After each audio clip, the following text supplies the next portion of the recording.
Hard to beat that music, isn't it? What an absolute banger of a tune. If that doesn't get you going on a Thursday afternoon, I don't know what will. Well, look, as people know at this stage, the Thursday show, it is a Patreon show. The first 15 minutes will be live here on the different platforms. After that, you'll have to go to patreon.com/OurGame. And you get plenty more of our musical musings, not to mention a few hurling and football musings too. We've so much coming up over the course of the show. We're going to have Ursula Jacob on. We're going to have Pauric Mahony on after what they did last weekend. We're going to be talking top 5 hurlers in the country at the moment. I'm almost terrified of going through that. We're going to be talking all about rivalries. There's a football league round 3 coming this weekend. Geez, it's fairly hectic, Michael Verney, isn't it? Yeah, there's plenty going on this weekend. Great to have Pauric on as well. Pauric Mahony after the All Ireland Club final, all that drama last Saturday as well. Great to find out what the last few days have been like. And I might as well say it now. Obviously, I'm going to be the odd one out of the trio, the only one without an All Ireland Club medal. To be fair, you did lose the final, so I mean, you're the only one with that. Yeah, that's a great one to have. I used to get a loser's medal back in the day, which to me, I think they done away with after people probably ended up, horsing them in the bin or something like that, maybe. Didn't Joe Kernan famously horse his loser's medal against the wall in 2002 as well? He did. And can you blame him? I mean, who knows where they are? Sure, at this stage, I hardly know where the county medals are. It's only the All-Ireland ones I'm interested in. Very funny, actually. Everyone knows I'm joking with that, by the way. Everyone knows, of course.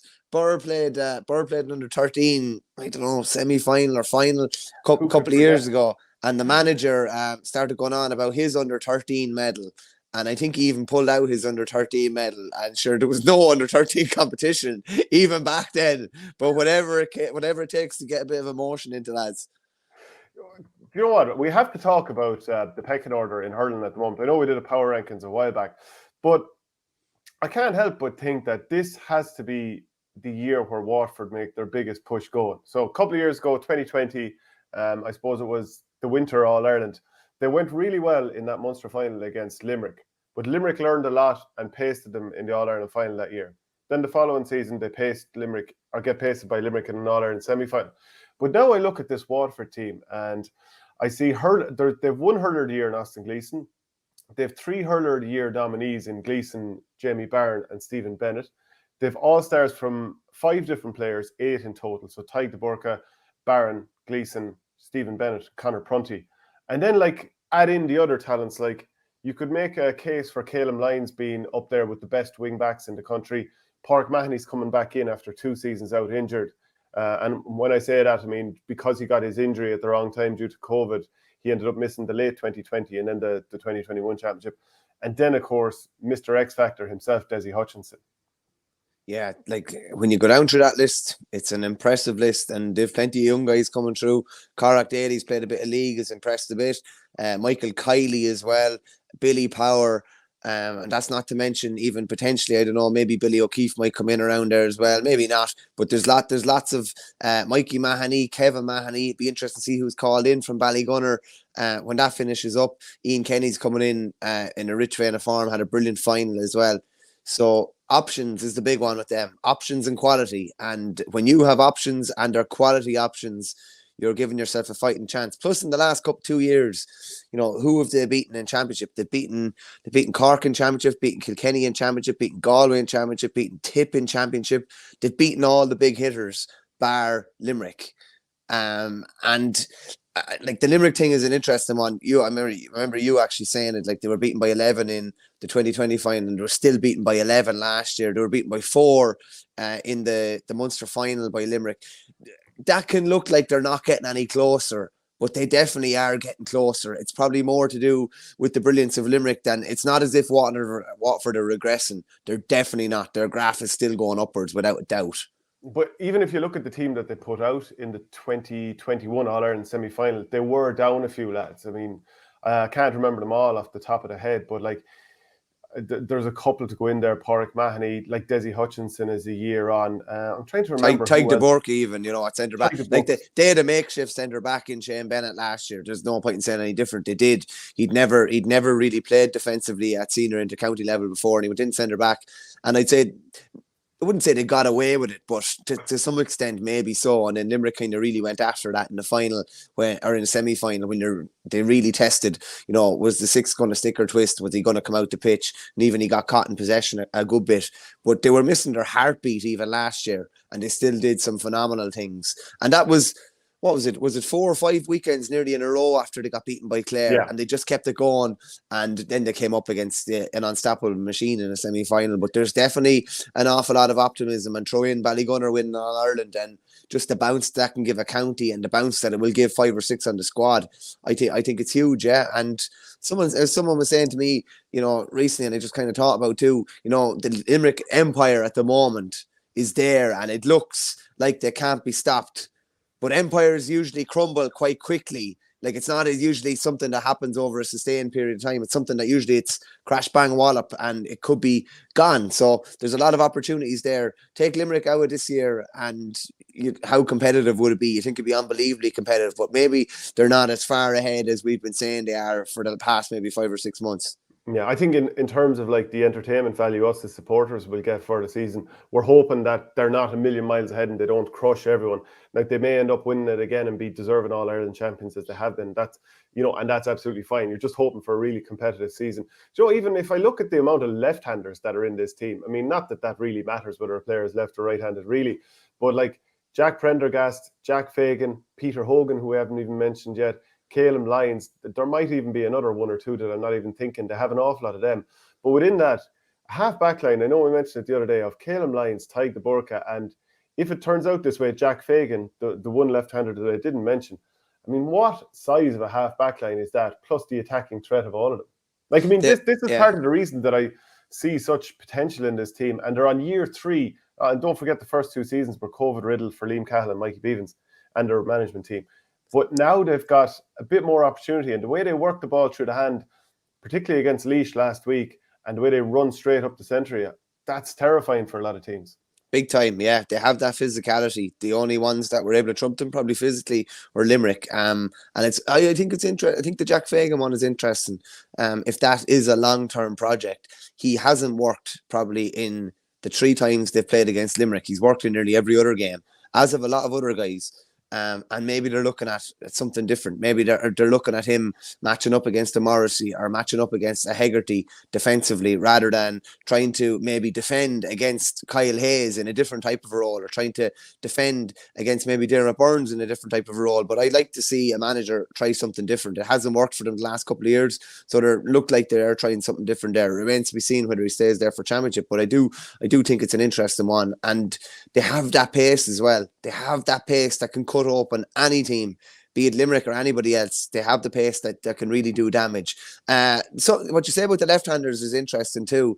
Do you think it's a lot more favourable or a lot more likely that a left-hander would be a forward rather than a back? I had a conversation about this with someone recently enough, and I obviously talked about JJ Delaney straight away, but then I was thinking, how many other really good left-handers played in defence? Because you tend to have, Paddy Maher and him. Then look at the amount of forwards that we have. Obviously, Owen Larkin is definitely one that springs to mind. TJ, Lara Corbett is another one that springs to mind. Pauric Mahony is probably another one that springs to mind.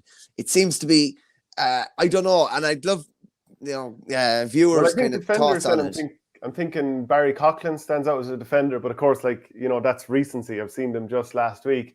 If anyone else has any thoughts on what players, but is your overall point that left-handers aren't trusted when they're young lads and they're thrown up into the forwards? Is that what's happening? Maybe so, or maybe things happen a small bit slower. And it's maybe not as, you're far more likely maybe to be blocked down as a defender or have less time on the ball as a defender. If things tend to happen a little bit slower, I find, with a left-hander, and maybe there just seems to be a general trend of a lot more of them being up in the attack. But I'd like to hear what people think on that. Well, do you think that, if you're a right-hander, you're swinging on your open side, so on your right-hand side, whereas a lot of left-handers actually, they're pulling or striking across themselves. Exactly. Because maybe they're taught when they're young that's the side that you primarily strike on. So maybe that has a bit more of a wind-up time.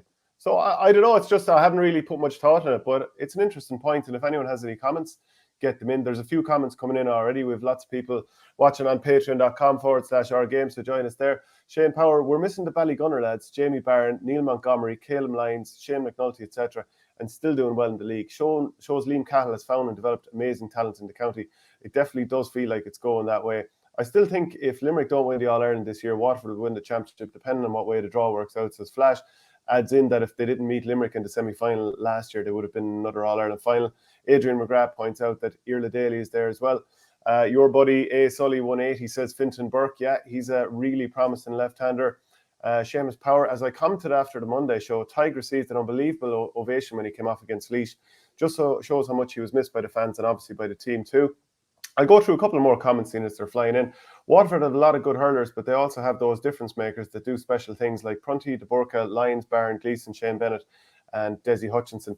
Like, when you go through those names, and there's a few more that, that are even Hurler of the Year nominees that haven't been mentioned there, the talent is ridiculous. And this is why, in my mind, I'm thinking this really could, like, they're hitting prime years too. This should be Waterford's year, because their last prime generation didn't get it over the line in 2007, we'll say, when Limerick caught them, and maybe they played too many games and all that. That, to me, was their prime year. This could be their prime year. Definitely. And, like, who's going to retire in the next while? I don't see anybody retiring in the next year or two. They're a lovely age profile. The style that Cahill is playing and the style that he demands is really high energy. And I don't know if you get away with a 34 or 35-year-old playing that style. He demands an awful lot physically, and like an awful lot. You have to be able to cover serious ground. There's no getting away with a lad, I would say, in his system. You just won't get away with a guy. He has to be able to cover the same ground as any other player probably on the field. And yeah, they're as fit as any other side. They're faster than the majority of sides. And when you go down through the players there that have that kind of X factor, it's definitely hugely exciting for anybody in Waterford. Yeah, it has to be. And even just the feeling of being on a crest of a wave at the moment as well, with getting up the Hogan stand steps for the first time in 59 years, even if it was at club level, you have to believe that things are coming together a bit more. You have to believe that we have the manager that could potentially take us there if you're from Waterford as well. Conor Mack 123 says Kartik Daly, unbelievable talent, lads, will be the talk of the country come summer. The fastest player I've ever seen play the game, unbelievable pace. Between him and Ursula Daly, we often talk about how teams are built around brothers. You could have a serious team. I just can't see Waterford not being there in the discussion towards the latter end of the season. Stranger things have happened, but I'd be very surprised if they weren't there. Will we move on to the top 5 hurlers in the game just at the moment?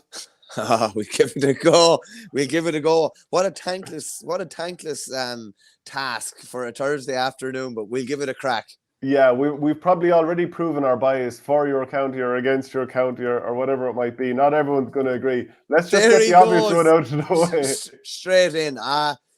Like, even his Fitzgibbon performances this year, he's, while probably like even a bit off the pace, you still that look that he's still going to be one of the top hurlers, or if not the top hurler this year. And he's a 2-time hurler of the year in his mid-20s. I heard him say in an interview yesterday that he's one of the out lads in college. Well, he's not even hitting his peak at county level yet. And the way Limerick play through him, you'd have to say he's still number one at the moment. Yeah, if you took him out of the Limerick team, did it win the All-Ireland this year? I think if you take anybody potentially out of the starting 15, particularly from 8 up, that causes serious headache. So if you take their best man from 8 up, I think they'd be in a bit of trouble. Yeah. Adrian McGrath is coming in heavy. He's coming after me saying there's no tip player in this, Shane. So put a sock in it and spare yourself the abuse. That's coming from a Clare man. And I think he's hanging his hat on Tony Kelly being in here. There's only 2 tip players that would even come anywhere near the conversation, and that's Jason Ford and Ronan Matter. And based on how Tip have gone the last couple of years and their performances, I wouldn't have them in the top 5 at the moment. That's not to say that they couldn't be in around the equation later in the year, but they're the only 2 I'd really be. And Cottle Barrett as well. But I think there are probably a good few more that come in ahead of them. Now, Tony Kelly at number 2, it's like my worry, should I say, about that is that we're putting someone as the second best hurler in the country, even though we don't know when they're going to be back. We don't know if they're going to be back to the same level. I'm all for having the form in the book this year that we see. Like, I'll put it to you this way. Gerard Hegarty already has the form in the book for me this year, even whatever about getting sent off the other night. I saw him in the Munster League final. I saw him even the first day out against Wexford. He looks like he's flying. He's carrying no conditioning whatsoever. Like, he's hitting the ground running straight away. Has to be doubts about Tony Kelly going into this year. And I hope, like, that's just a matter of me being a doubting Thomas. Well, Tony Kelly's been out for 17 weeks, so we can't ignore that. So it's at this point now we're going to jump off the Freeview. So if you want to see the rest of the show, please do join up at patreon.com/OurGame, and the rest of the show will be live there. So we're closing off that free one there now.